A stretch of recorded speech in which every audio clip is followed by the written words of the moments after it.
gracias por seguirnos y escucharnos. En esta segunda temporada del podcast del Faro Educativo, Hablemos de Política y Educación, el foco de las conversaciones con nuestras invitadas e invitados es la evaluación educativa como herramienta para la mejora de la educación.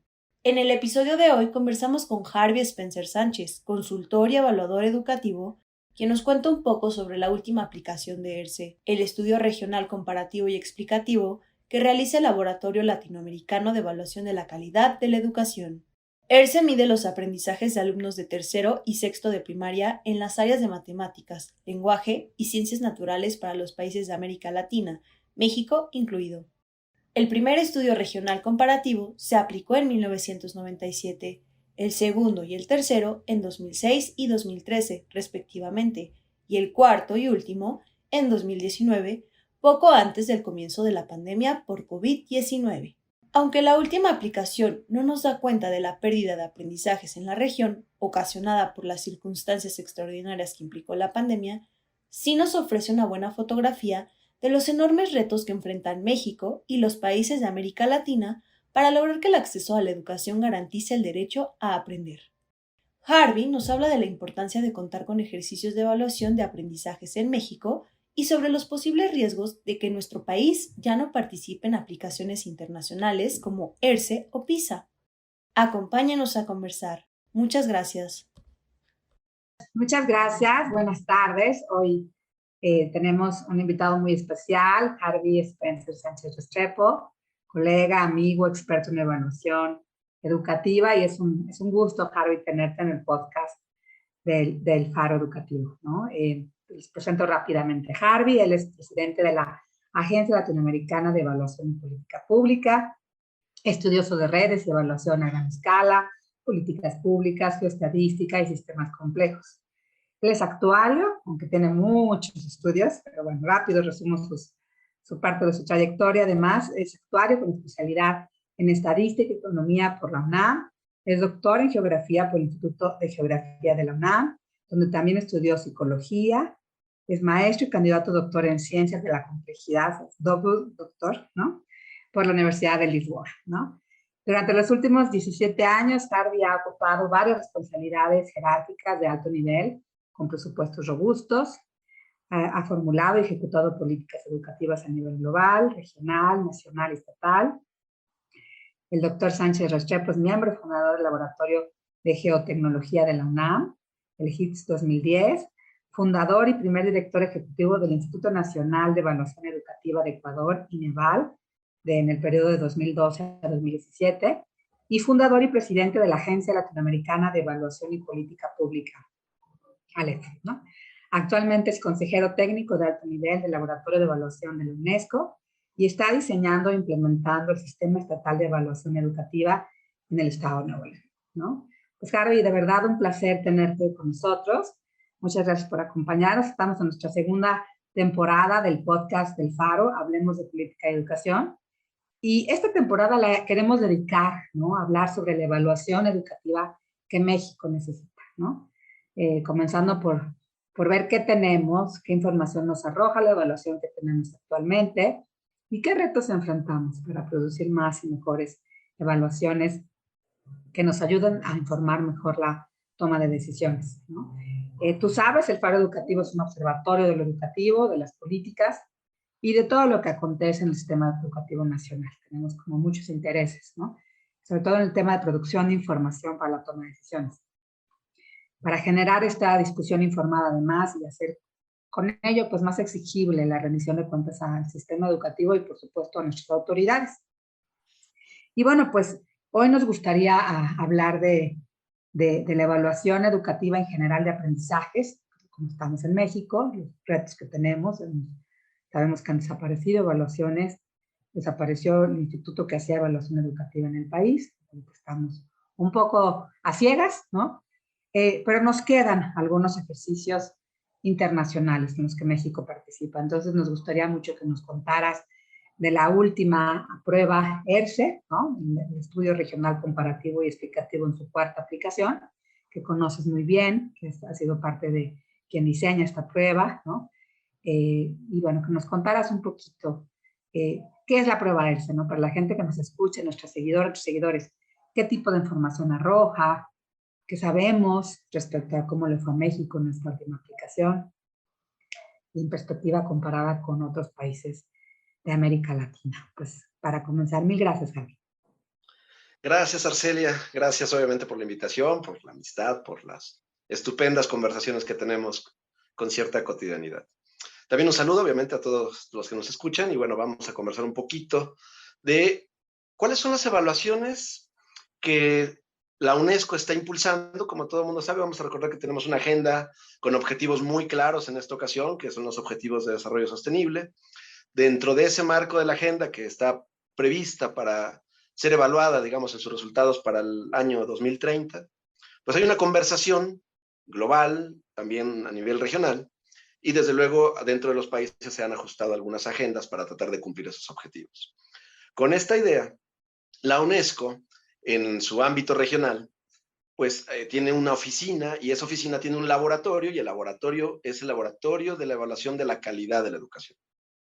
Y ese laboratorio, que genéricamente le llamamos el YESE, entre otras funciones, tiene la de evaluar a los países en términos de sus logros de aprendizaje de los estudiantes, con una finalidad, estimar pues en qué medida se van, digamos, acotando los desafíos, sobre todo en términos del aprendizaje de la educación básica, en lo que llamamos aprendizajes fundamentales o aprendizajes esenciales, para que eventualmente se erradique la pobreza de aprendizajes. Este concepto de pobreza de aprendizajes es todos aquellos estudiantes que, si bien acuden a la escuela y entonces hay un proceso de escolarización, pero no aprenden, ¿verdad?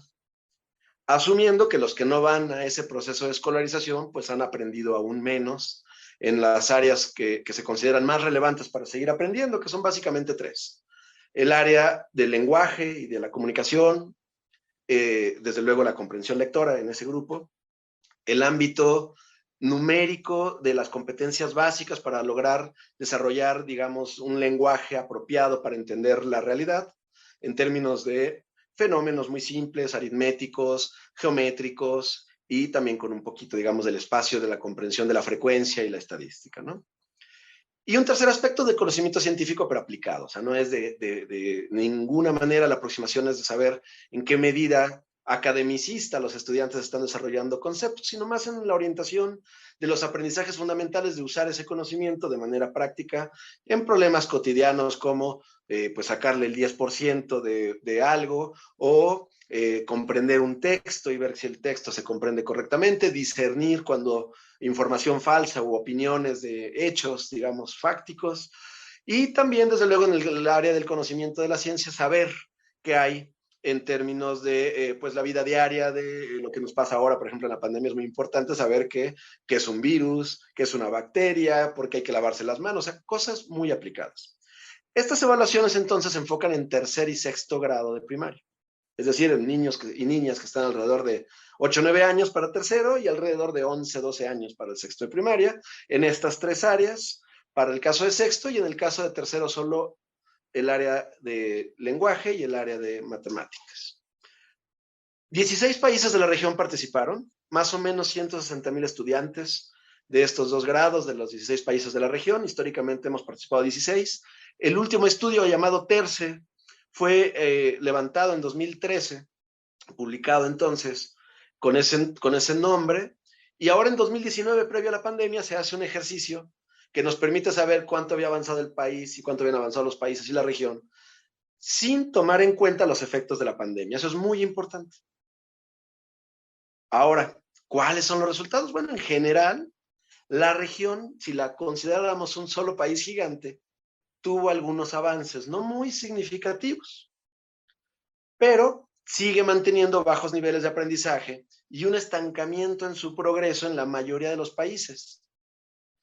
Y además podemos afirmar a partir de estos resultados que los sistemas educativos tienen menos de una década para alcanzar las metas comprometidas hace 15 o 16 años en términos de cobertura, en términos de, digamos, la garantía de los derechos educativos que se han previsto hace muchos años, y ahora estamos pues ya en 2022, ¿no? Entonces, con esa mira, tenemos una crisis en que los aprendizajes o la ausencia de los aprendizajes mínimos afecta a más de la mitad de la población estudiantil en toda la región.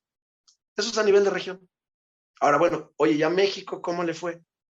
Bueno, pues no muy bien. Vamos a dar primero el panorama, digamos, comparado con la región, y luego hablamos de México contra México hace unos años. Las pruebas, como ya dije, entonces se rindieron en 2019, se evaluaron estas áreas curriculares de lectura, escritura y matemática, y en general, México obtuvo resultados ligeramente más altos que el promedio regional. Ahora, en el promedio regional está República Dominicana, Guatemala, Honduras, todo Centroamérica, Uruguay, Argentina, Brasil, Ecuador, Perú, Bolivia, Paraguay. Entonces, el promedio regional estamos un poquito por encima. ¿Cuánto? Unos 20 puntos en cada área. Y, oye, ¿y eso es mucho?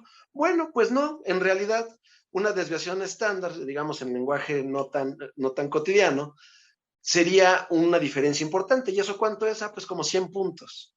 Entonces 20 puntos equivale apenas a unos poquitos meses de escolarización. Digamos unos 4 o 5 meses de escolarización por encima del promedio. Eso es la correspondencia. Eso en todas las áreas, ¿no? Entonces, el ERCE tiene una media que no sirve tanto más que para comparar en términos de puntajes, pero para hablar de referencia, pues la media regional es de 696 puntos. Por ahí anduvo la media en las áreas. Y México obtuvo, por ejemplo, 726 puntos en el área de lenguaje de tercero y alrededor de 700 puntos, 700, 720 en las áreas. Ahorita doy esos datos con mayor precisión. Lo importante es cuántos estudiantes, o lo más importante, alcanzan a subir o a lograr los niveles mínimos de aprendizaje que se espera con este ejercicio de escolarización. Y ahí es donde estamos realmente complicados. Entonces voy a dar estas cifras. Primero, la UNESCO advierte que entre 2013 y 2019, México retrocedió en sus logros de aprendizaje en la mayoría de las áreas evaluadas en el estudio. O sea, sí estamos ligeramente por encima de la media, pero regional, que podría hablarse de una media no muy exigente, pero cuando nos comparamos en cómo lo hicimos en 2019 respecto al 2013, retrocedimos. Y eso es algo que nunca habíamos observado en el país. No es habitual hablar de retrocesos. Normalmente en nuestro país, en todos los estudios, participamos en otros como PISA, que es para los estudiantes de 15 años, pues normalmente estamos estancados, o sea, no crecemos, pero nunca habíamos tenido un decremento.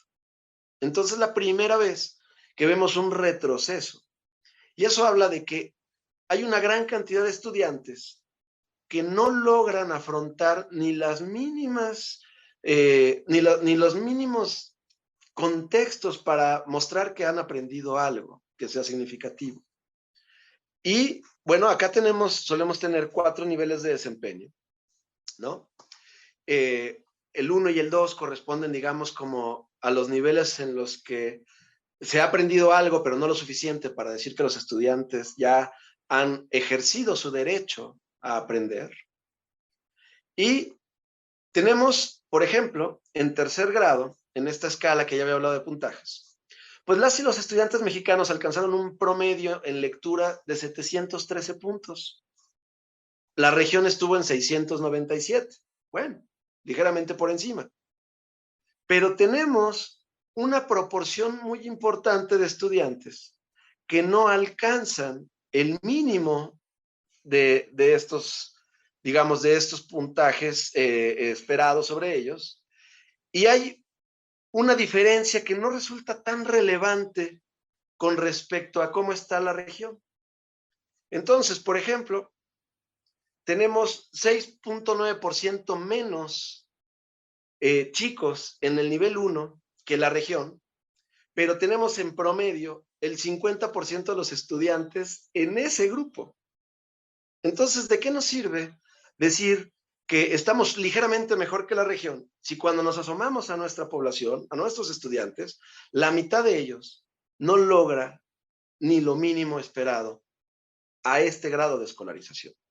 Entonces, esos son, digamos, los resultados en términos, digamos, del aprendizaje en general. Ahora, hay cosas que para México resultaron importantes en términos de factores asociados. ¿Cómo qué? Bueno, el acceso a la educación preescolar es el factor más importante que hace diferenciador aquellos estudiantes o las estudiantes que sí lograron superar los niveles de aprendizaje mínimo respecto a los que no. Cuando a los estudiantes se les pregunta sobre cuántos días de estudio a la semana dedican y cuántas horas dedican, resulta que los estudiantes que no dedican días completos de estudio o que no tienen jornadas de estudio cotidianas a lo largo de la semana adicionales a la escuela, son los que no logran llegar a los primeros niveles de aprendizaje. El involucramiento de los padres o de las familias en el proceso de aprendizaje resulta muy importante. Es el tercer factor. El cuarto factor, pero que se asocia con socioeconómico también, o sea, que va de la mano, son las expectativas de los padres y las madres sobre los estudios o el nivel de estudios que van a lograr los hijos. Aquí hay un asunto interesante porque las expectativas, como sabemos, van asociadas a los niveles socioeconómicos de las familias. Entonces, familias de bajo nivel socioeconómico, digamos del primer grupo, de los que son, normalmente están en la línea de la pobreza, pues tienen pocas expectativas de que sus hijos superen la secundaria o el bachillerato máximo. Y también se asocia con que ellos tengan los menores niveles de logro. Por lo contrario, pues el 90% de los estudiantes en familias de alto nivel socioeconómico, sus padres, porque hay una encuesta dirigida a padres, otra encuesta dirigida a estudiantes, otra a los docentes y otra a los directivos, pues los padres dan por sentado que sus hijos van a ir a la universidad. Entonces ya ni siquiera son expectativas, sino que lo dan por sentado. Y el 90% de ellos supera los niveles bajos o los niveles básicos de logro. O sea, casi todos ellos, 9 de cada 10, superan lo que se espera, digamos, como el derecho mínimo de aprendizaje en la escolarización. Entonces la brecha es tremenda.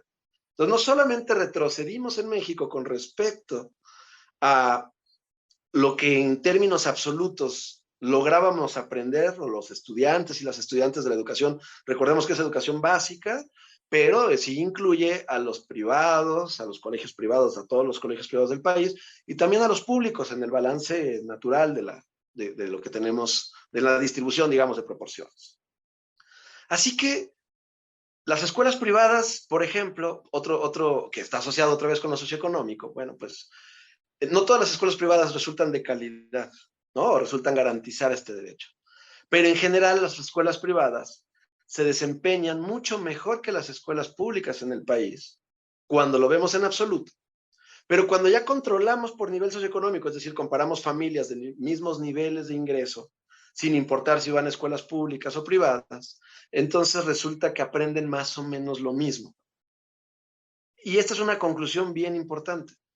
Entonces, las escuelas privadas o públicas no están haciendo elementos diferenciadores sobre lo que aprenden los estudiantes, sino que lo más importante es el capital cultural de las familias. Y entonces, sí, las escuelas privadas que son, digamos, que reúnen estudiantes que provienen de familias con mucho capital cultural, se desempeñan mejor. Pero no se le puede atribuir este mejor desempeño o estos mejores logros de aprendizaje, al menos no de manera completa, a los colegios o a las escuelas que los agrupan, sino se explica mayoritariamente por el conjunto de situaciones favorables que tienen esos estudiantes en sus familias.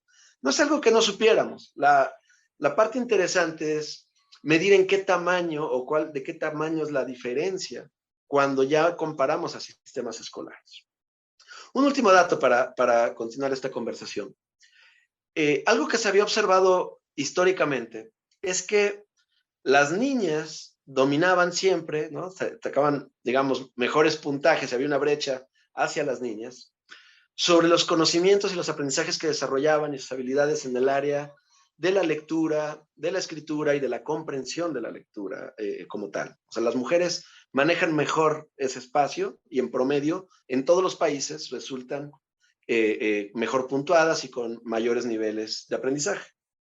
Y también históricamente los hombres hacían esta misma diferencia, pero sobre el ámbito de la parte matemática. Entonces se tendía a decir, pues, que los hombres, digamos, tenían mejor desarrollados, así como casi que una explicación genética, ¿no? Y también en el ámbito científico, y las mujeres en el ámbito de la lectoescritura. Bueno, pues esto se ha cerrado para 2 áreas. Las mujeres siguen dominando absolutamente en el ámbito de la lectoescritura, como es históricamente, pero en el área de ciencias también ya dominan las mujeres. O sea, no solo se cerró la brecha a 0, sino que cambió, se volteó. Y esto lo vimos en muchos países, y hay países en los que en las 3 áreas dominan ahora las mujeres. Este es el efecto de las políticas empezadas hace unos años, ya más de una década, para cerrar las brechas entre hombres y mujeres, entre niñas y niños. Y ahora tenemos que tener cuidado de que estas brechas se cierren por completo, pero así, entre niños y niñas. Porque sería muy triste que cerremos y ahora marginemos a los niños en sus oportunidades y a todos los niños, digamos, que empiecen a perder las posibilidades de estar en una situación de equidad y que promoviéramos un sistema en el que ahora la brecha nada más se cambió de lado, ¿no? O sea, lo que deberíamos promover pues, es que todos estén igual. Entonces, es un dato interesante. En México se cambió nada más para ciencias y permanece en el caso de lectura o de lectoescritura.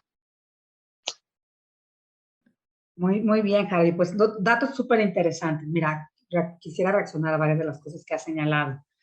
Primero, llama la atención este retroceso respecto de México consigo mismo, en perspectiva comparada con la aplicación de 2013. Y ojo que aquí, como bien lo señalaste, son resultados pre-pandemia, ¿no? Entonces, habría todavía que medir ese efecto, ¿no? Entonces, voy a hilar varias preguntas, comentarios para un segundo bloque, ¿no? Escucharte.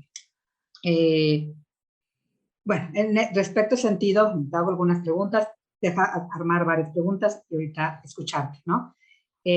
¿Cómo le fue a otros países, ¿no? O sea, México retrocedió con respecto a sí mismo, no sé si en otros países sucedió lo mismo, y ya nos hiciste todo este análisis de factores asociados al aprendizaje que me parece muy importante, muy relevante, porque es el que nos da pistas para tomar decisiones en materia de política educativa, ¿no? O sea, qué cosas, en dónde la escuela podría incidir más, justo para contrarrestar el efecto del capital cultural y el efecto socioeconómico, ¿no? Entonces, los 4 factores más importantes, como bien nos señalaste, están asociados con el nivel socioeconómico de las familias. Pero, por ejemplo, el acceso a preescolar, ¿no? Como un factor importante explicativo, bueno, pues ahí sí, evidentemente el acceso tiene que ver con el mismo capital cultural, con nivel socioeconómico, pero ahí la escuela puede hacer mucho para ofertar cosas, ¿no? Para hacer que este nivel sea realmente decisivo e importante y logre cambiar al menos un comienzo más parejo, ¿no? Y hay otras cosas, ¿no? Las expectativas familiares, ¿cómo cambiar eso? Bueno, es un tema como que no estaría muy del ámbito de la escuela, ¿no? Aunque se pueden hacer cosas. Pero bueno, nos haces un análisis de factores asociados, nos dices, aquí cambia, ¿no? Aquí cambian cosas, no sé, más allá de, bueno, conocer las variables que están impactando estos aprendizajes, ¿no? O que inciden, que tienen relación con los aprendizajes, preguntarte, la primera cosa es esto, si estuvo en retrasos también en otros países, ¿no? La segunda, justo a partir de esta información, ¿qué podríamos estar pensando que pasó, ¿no? ¿Por qué nos fue más mal, ¿no? Y viene una tercera pregunta, que es una pregunta de los 64,000. Y es, ¿qué va a pasar? No tenemos datos para México. Bueno, en este caso, ERCE no tiene datos para América Latina en el tema de la pandemia, porque la aplicación fue previa a la pandemia. Pero a mí me preocupa mucho, creo que a varios colegas, incluyéndote, nos preocupa mucho que en México ahorita no tengamos información a nivel nacional que nos permita mirar el efecto de la pandemia en los aprendizajes, ¿no? Entonces, la pregunta, quiero aprovechar que estás con nosotros para algunos esbozos, ¿no? De qué podemos esperar en el caso de México, ¿no? Si no tenemos esta información a nivel nacional, y bueno, ese tampoco nos la da, ¿no? Pues esa aplicación fue previa, ¿no? Y ahora sí que estamos en un mundo medio a ciegas, ¿no? Estamos en un escenario a ciegas y tomar decisiones en materia de política educativa justo a través o a partir de esta información que nos dan los cuestionarios de contexto y todo este análisis de factores asociados, parece que ahora es un lujo, ¿no? Es un lujo porque no estamos haciendo pruebas nacionales, ¿no? Y porque, bueno, ese ya fue la aplicación, vendrán otras aplicaciones. Incluso una cuarta pregunta, ¿está en riesgo, ¿no?, el involucramiento de México, la participación de México en estas pruebas? Porque hay un ambiente enrarecido en materia de evaluación educativa en el país. Pareciera que a este gobierno no le gusta, ¿no?, que haya evaluaciones, no le ve el sentido a las evaluaciones. ¿Qué podemos hacer desde la academia, la sociedad civil, para cambiar esto, para poner o elevar el costo de no tener información y no tener pruebas de aprendizaje? ¿Qué le tendríamos que decir a nuestros funcionarios del más alto nivel, quienes toman estas decisiones en materia de ponerle el presupuesto a la evaluación educativa? Sé que te hago muchas preguntas a la vez, pero quiero aprovechar lo que tú nos quieras compartir respecto a tu opinión, respecto a estos 4 grandes puntos, ¿no? Bueno, muchas gracias. Estas preguntas todas dan para hacer hasta un análisis sociológico de lo que nos pasa en México. Contesto la primera, que está muy fácil, para darles un panorama general sobre cuáles países bajaron y cuáles habían subido y demás, como para completar la conversación sobre ERCE. De ahí hablamos de lo que está pasando en México y de su relación también incluso con ERCE. En el caso de matemática, por ejemplo, de tercer grado, 6 países bajaron su desempeño, 7 países mejoraron su desempeño. Uno de los que más mejoraron en esta ocasión fue Perú. Han estado haciendo las cosas desde, bueno, el actual director de educación de Banco Mundial, Jaime Saavedra, fue el ministro de Educación de Perú, que hizo algunos cambios bastante buenos, y los cambios que promovió Jaime persisten en gran proporción. ¿Qué significa? Que no está el ministro, no está el equipo, pero el plan más o menos ha seguido.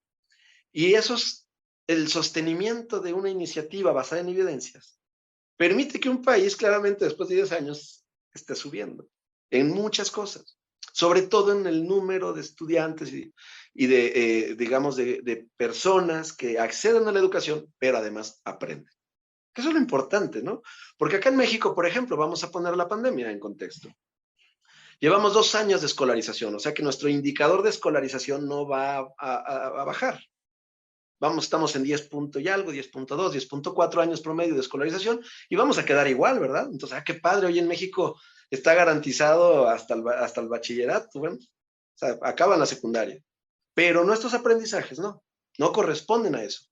O sea, cuando quitamos el efecto de cuánto está tu certificado y ponemos, pero ¿a cuánto equivalen aprendizajes? Ahí bajamos 2 años. Y entonces nos quedamos en 8. Y 8 es la escolarización de un país más bien pobre. Entonces, hay un engaño social ahí. Cuando hablamos de mantener políticas, es de mantener los mecanismos que pueden hablar y dar cuentas sobre las políticas y sobre los efectos de las políticas. Y entonces podemos decir, esta está ayudando, esta no. Oye, ¿las escuelas de tiempo completo ayudan en México? Pues había evidencia que decía que sí. Entonces, ¿para qué las quito? Tocando el factor asociado, que ya hiciste un énfasis, pues la educación preescolar, en realidad no es por la educación preescolar, es por el acceso para un piso más parejo, porque la desigualdad en todos los países, pero en México también, y de manera más profunda, se gesta hasta antes de nacer. Y se gesta desde que nacemos y seguimos. Entonces, cuanto antes podamos tratar o intentar de cerrar las brechas en lo más esencial, como los derechos a aprender, pues todo ese grupo de estudiantes van a tener mayores posibilidades de tomar decisiones y de elegir algunas rutas de su destino cuando ya les toque tomar la decisión. Por eso es importante tener evidencias. Y entonces las evidencias, pues nosotros acá, de manera más técnica, le hemos llamado evaluación, pero la propia palabra evaluación da comezón en este gobierno. Y da comezón porque se ha promovido que dé comezón. Y esa comezón ha enrarecido el ambiente de tal manera que entonces todos los conceptos están trastocados y se ha extendido. Ahora se ha hablado en los últimos días sobre palabras neoliberales dentro del currículum. Y tiene que ver con la misma ideología. La ideología de que el lenguaje, de que las palabras van a dominar la forma y la forma eventualmente hace contenido, y eso es falso. Porque la realidad es más importante. Cuando alguien no sabe leer, inventarle palabras es engañarle, ¿no? Entonces, pues es fácil decir, si no están aprendiendo a leer, pues es fácil decir, les vamos a mostrar una serie de palabras, las vamos a satanizar y luego ya el concepto, pues por transitividad llamamos en matemáticas, el concepto también está satanizado. ¿A qué voy? El progreso, o como se quiera llamar, pero la mejora de la calidad de los sistemas educativos, se debe mirar desde un enfoque, pues que quisiera quitar la opinión de lo que se ve para dar evidencias de qué cosas mejoran y qué cosas no están mejorando, para ayudar a que mejoren. Es toda la función de la evaluación. La evaluación no es un fin, ya sabemos, es un medio, pero como medio es muy potente y tiene tres ámbitos muy sencillos. Uno es que la cultura de la evaluación en realidad se puede transformar o se puede extender fácilmente en la cultura de la transparencia y la rendición de cuentas que tanta falta nos hace en México.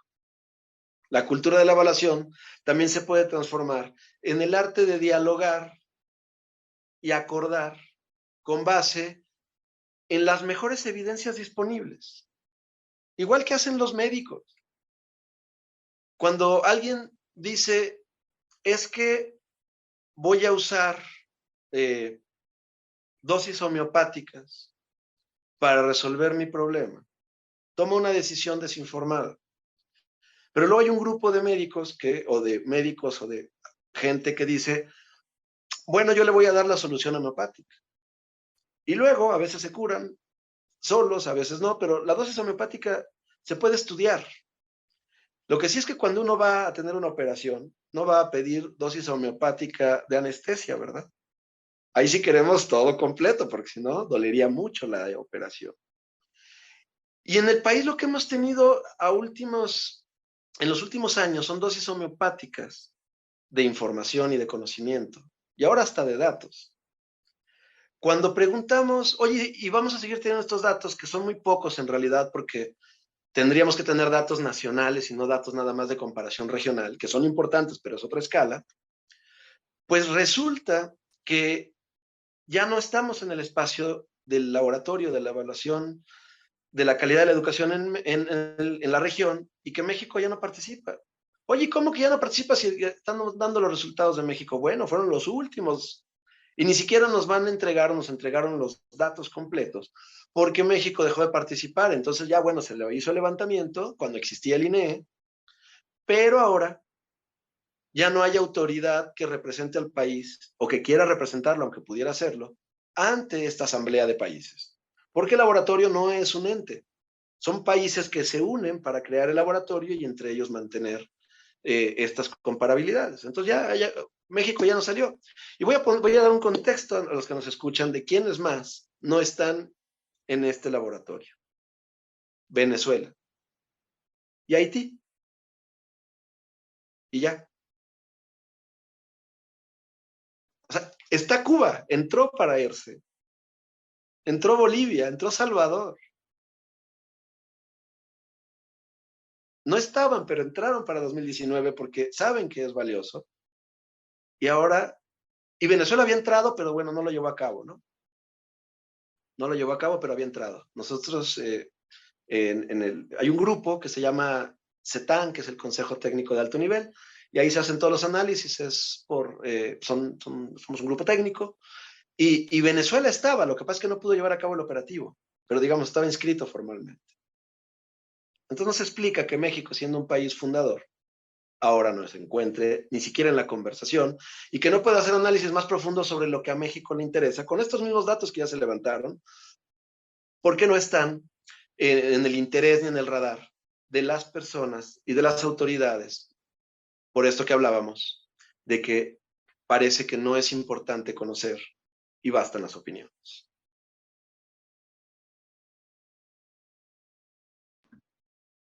Bueno, pues el panorama, sí, justamente qué bueno que sacas este punto, porque hubo un debate hace unos meses si México estaba o no estaba, y aparecieron algunos datos, como dices tú, unas fichas de ERCE, pero comentabas en algún otro momento que no hay informes, no un informe específico, detallado, un informe país para México. Es muy serio, Harvey, ¿no? Es muy serio y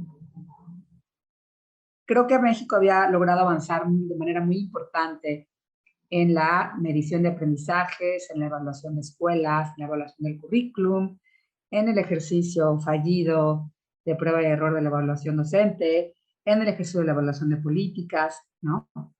Y ahora estamos en un momento muy difícil, ¿no? No sé si la batuta tendrán que tomarla ahora las entidades de la República, ¿no? Generar sus espacios de evaluación, ya no depender de la federación, una posible mayor intervención de la academia. En la Ibero el año pasado desarrollamos, tú fuiste parte de nuestro consejo asesor, ¿no? En la evaluación de qué aprendimos en la escuela en este año de pandemia, pero no son los mismos ejercicios, ¿no? No tuvimos la posibilidad de entrar a todas las escuelas porque no somos autoridad educativa, ¿no? Aunque varios gobiernos participaron con nosotros. Entonces, es una escenario difícil. Entonces, que nos traigas hoy esta discusión de ERCE, de sus resultados, la preocupación de que México ya no, o sea, entra Cuba y sale México, ¿no? Es desoladora, ¿no? No sé, gracias de verdad, digo, gracias por venir a este espacio, por compartirnos todo lo que sabes sobre ERCE, tu opinión sobre los retos que enfrentamos. ¿Alguna comentario, algo que nos quieras dejar para la reflexión, Harvey? ¿No? Creo que muchas cosas, decías hace rato, ¿no? Son preguntas con las que podríamos debatir mucho más tiempo. Pero alguna reflexión de cierre a propósito de ERCE y de la evaluación educativa que necesitamos en México. Bueno, obviamente el tema más actual es cómo vamos a resolver el impacto, ahora sí, de lo que ha ocurrido durante la pandemia, que ha sido tremenda en términos educativos. Ya teníamos un panorama durísimo que ya nos da esta fotografía sin el informe completo. Como ya mencionaste, apenas nos dieron una ficha de 2 hojas, cuando otros países tienen informes completos porque participaron entusiastamente de todos los procesos. Pero el mayor desafío está por venir. O sea, ya lo tenemos en las manos, pero todavía no lo dimensionamos porque todavía estamos en la discusión de si volvemos o no a las escuelas. Entonces, hay 3 derechos que yo menciono en el ámbito de la educación que debemos precautelar. El primer derecho, pues, es el derecho a asistir o a pertenecer a un sistema escolarizado. El segundo derecho es a tener las condiciones mínimas para poder permanecer y avanzar durante el periodo, por lo menos, que es obligatorio y que el Estado tendría la obligación de garantizar, ¿no? Una trayectoria sin tropiezos, con lo mínimo que se necesita para estar ahí. Y el tercero es el derecho, como ya mencioné, a aprender, a no participar del engaño social de la certificación. Y ya parecía que teníamos, no superados, pero casi superados los 2 primeros, antes de la pandemia. Y ahora hemos retrocedido ya 20 años, literalmente en estos 2 años. Y estamos en los desafíos de ir, literalmente tenemos que ir a las casas y volver a meter a las y los estudiantes al sistema escolar, de tener mecanismos para que puedan permanecer ahí y progresar. Y de que aprendan lo que es más significativo y que le va a ayudar a progresar y a aprender y a desenvolverse en la vida y a tomar decisiones en la vida, durante lo que dice nuestra ley y la Constitución, que es la educación obligatoria, o sea, que es lo que deberíamos garantizar. Y esos 3 desafíos ahora son del tamaño de hace 20 años o más, y sigue contando.